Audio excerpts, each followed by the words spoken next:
La technique que je vais te montrer dans cette vidéo, c'est un game changer pour tes études. Et c'est pas un game changer en mode super pouvoir et direct ça marche. Ni un secret bien caché, non. Si peu d'élèves suivent cette technique, c'est que ça demande de vrais efforts au cerveau. Et c'est justement ça qu'il te faut. Imagine tu vas à la salle. Si tu sens pas que tes muscles y travaillent, c'est que ça sert à rien ce que tu es en train de faire. Eh ben apprendre c'est pareil. Un exercice où tu sens pas que ça mouline bien fort là-haut, c'est une perte de temps.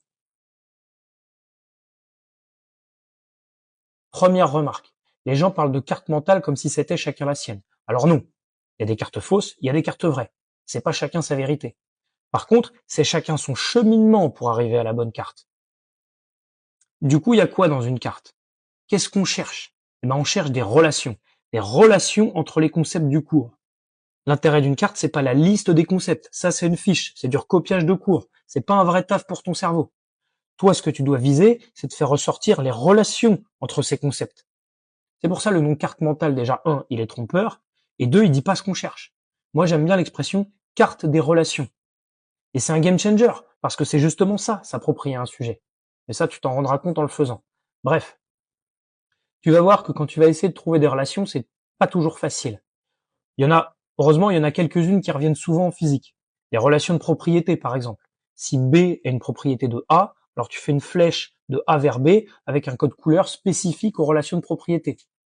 Il y a aussi les lois physiques, qui sont des relations, souvent mathématiques entre concepts. Pareil, tu fais une flèche avec une autre couleur, toujours la même pour telle ou telle loi. Va voir mon exemple de carte sur mon chapitre 1 pour que tu vois ce que ça donne. Il y a aussi les exemples ou les cas particuliers. Si B, mettons, est un sous-ensemble ou un cas particulier de A, alors tu fais une flèche de A vers B avec un autre code couleur. Dernière recommandation, et probablement la plus importante. Ne recherche pas la beauté superficielle, mais la simplicité.